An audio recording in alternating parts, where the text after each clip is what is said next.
Hey, it's been a while. And BLADE Sorcery 1.0 is here. There is so much. Just look at all this.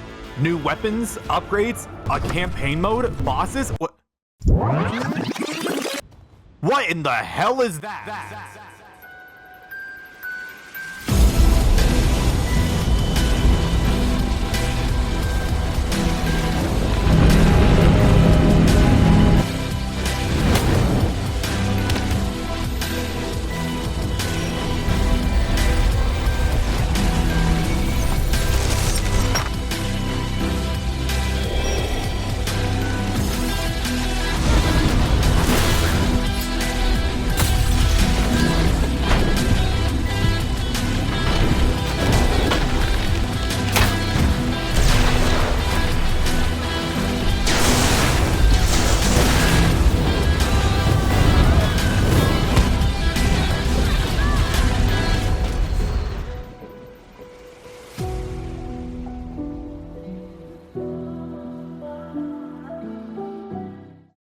So over my 8-month hiatus, has it really been that long? This is one of the few VR games I played consistently.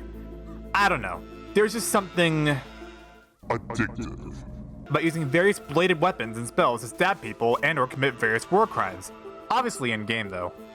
And now that 1.0 is here, let's just say my poor Quest 3 has run out of battery multiple times in the past few days because oh my god, Warp Frog absolutely cooked with this update. I'm gonna cover each thing individually about this update, so obviously, spoilers ahead.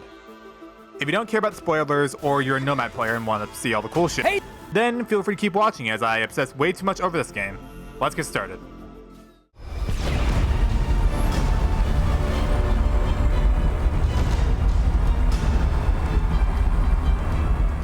Obviously, the biggest thing that's been added is the long-awaited release of Crystal Hunt. At last, you can travel across the lands, slaughtering hordes of enemies across dungeons, and stealing their hard-earned loot for yourself. And what's that? You have a shopkeeper friend that's willing to sell you all kinds of goodies along the way? Doesn't that just sound great? In Crystal Hunt, your objective is to run through numerous dungeons and collect all the treasures that lie within inside them. These could be anything from coins, to golden goblets, to crystal shards, to... Most of these things can be sold for currency, except for crystal shards, which can be used to upgrade your skills, which we'll cover in a bit. In between dungeons, you'll return to your home, and you'll have a bit of time to stop by the Baron's Bounty, which is a little shop run by the Baron. Hey, look at that, it's a nice little cameo. You can sell your treasures or any items you don't need to him for money, and buy weapons, armor, and healing items from him. By the way, I did test it, you can kill the Baron. But it just resets the level and revives him, so you can't really kill him. The weapons you choose really come down to personal preference. You got swords, axes, spears, daggers, bows, whatever the hell this thing is. However, each set of armor has some new functionality depending on what you want to accomplish. Each armor has their own stats, and some are obviously better than others. An example of this being the heavy armor. Editing me, please put in what the armor name is. Thank you. Which will protect you from oncoming damage, but also limits your movement and spell capabilities. Or the Sorcerer Armor, which doesn't protect you, but lets you move more freely and enhance your spells. But once you're done shopping the merchant, or just are ready to go kill some people, in-game of course, you can head right into...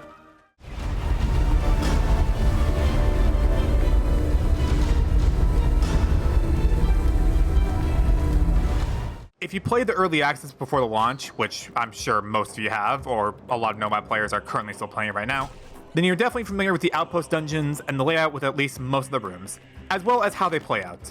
However, with the launch of 1.0, there are a few more dungeons with some new rooms to explore and adventure through. And slaughter everyone inside like a complete maniac in-game, of course. Each dungeon is controlled by one of 4 factions: the Outlaws, the Wildfolk, the Arrogant Kingdom, or the Eye. Each dungeon having a set difficulty depending on the faction that's controlling it, as well as how long the dungeon is. To compensate for this, you'll be earning a lot more treasure if you take on some of the harder dungeons with some of the harder factions. Various pieces of treasure are scattered around the dungeons. Some pieces are on shelves, on tables, under this body with 28 stab wounds. Really anywhere. They can also be found in chests that are hidden around the map.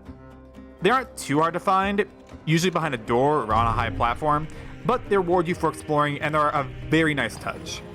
Towards the end, you'll come across a rather large area, and if you're spotted by any of the enemies in this area, a horn will sound. and you'll have to fight through a horde of enemies or die trying. But if this sounds like too much work, you can opt to sneak past the enemies to the exit, or you can do what I do and just use a gravity spell to just... do that. Speedrunning. Getting to the end of a dungeon will reward you with treasure, coins, and a piece of a map. After collecting 2 to 3 pieces, you unlock the super secret boss dungeon. Wow, a boss dungeon? Yes, this dungeon is massive. It has tons of new things for you to do, and more treasure. Without spoiling too much, the layout of this dungeon definitely forces you to use your brain a bit more than the other dungeons, with there being a bunch of high areas, a bunch of really wide open areas, and some puzzles for you to solve. Not too complicated, but just something for you to, use your brain a little bit. But then you get to this room. There's a giant crystal. What should I... Oh yeah, just break it. That works. Whoa. What is this place? What is that thing that's waking up... Whoa!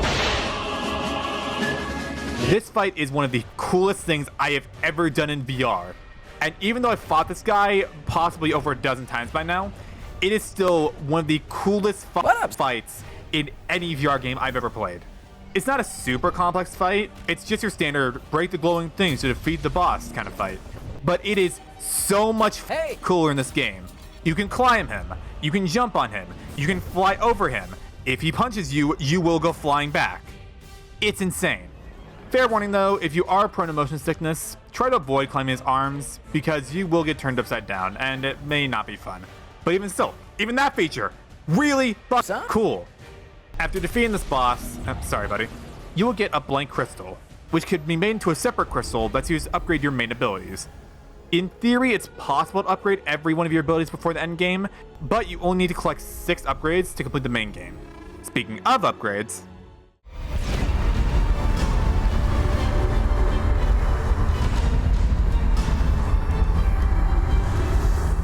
Blade Sorcery makes each upgrade actually feel super impactful for whatever you're upgrading. There are 5 different abilities you can upgrade, each tied to their own crystal. The Mind Crystal covers telekinesis and your focus mode. The Body Crystal covers your health and melee combat capabilities.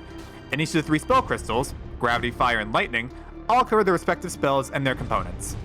Each crystal has 3 tiers, and each time you collect a new crystal of the same type from a boss dungeon, you can use it to upgrade your existing one and increase its tier. If you try to go above tier 3, it'll just turn the new crystal you got into shards. Unlocking each tier gives you a selection of upgrades you can unlock with your shards, getting progressively more expensive per tier, starting at 3 shards per ability and going up to 9.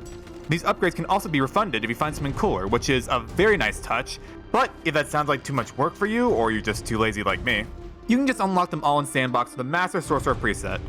But where's the fun in that? Today, I am a god! Oh yeah, that does look pretty fun. Each upgrade has such a profound impact on how you use your spells and abilities. And if you know your playstyle and what you want to accomplish, you can quickly create some very overpowered combos without even trying. And combining some of the upgrades can give you even more cool and overpowered None of the spells are weak or useless, and it really just depends on what you want to use and what you want to accomplish. My personal favorite is the Gravity spell, as it has gotten arguably the biggest glow up and is arguably the most useful spell in the game. You can slam to the ground, toss enemies around, boost yourself up super quick. It's both useful outside of combat and it's insanely lethal inside of combat. The Lightning spell also got a bunch of cool shit, allowing you to mix your lightning with other spells, shoot lightning bolts, and straight up just have aimbot with your arrows and knives. The Fire spell, well, it lets you burn stuff, which is always fun, but is that a flamethrower? But if individual spells are too boring for you, don't worry, because there are some upgrades that require 2 crystals to get, and these are insanely fun. You can create a beam of magma, punch people with different spell fists, or just create a literal black hole. No matter what spells you go with in Crystal Hunt, all of them have an insane amount of lethality and some utility. And as stated earlier, you only need 6 upgrades total to actually finish the Crystal Hunt mode. Obviously, this is for balancing purposes, because having every upgrade in Crystal Hunt is a little OP. But you can still max out everything after completing the main story of Crystal Hunt, so it's not like you're locked out of it completely. But ultimately, your build dictates how you play. The build I ended up going with for my first Crystal Hunt run was, I don't have a name for it, I literally just embraced my inner Australian and beat everything to death with the force of my fists and gravity. Wait, why does that sound familiar? Saxton Oh, shit!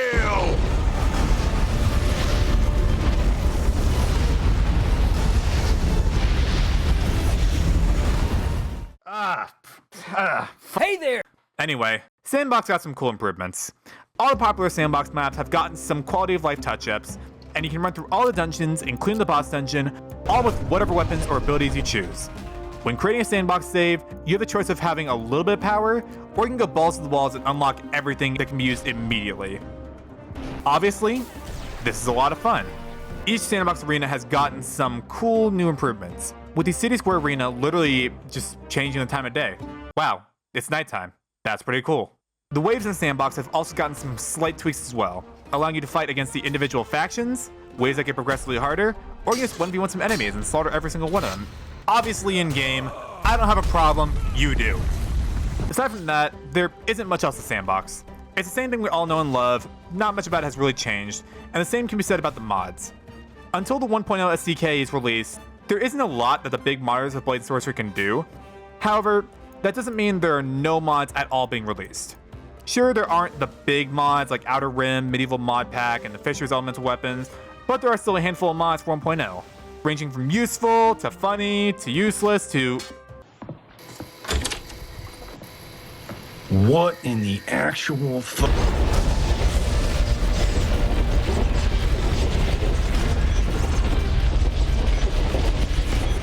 So what are my final thoughts on this BLADE Sorcery update? It was perfect. Perfect. Everything. Warp Frog did not hold back with giving us one of the most polished and insanely fun VR games of all time. And if you still have any doubts about buying BLADE Sorcery, don't. Go buy it right now. These devs are incredible. Now, to address the elephant in the room, yes, I have been gone for way longer than I said I would be. Am I back now? Yes. But to ensure I post something, more than once every 8 months, I'm gonna be trying something a little bit different. It's still VR related, but let's just say I'm really glad BLADE Sorcery has dedicated mod support.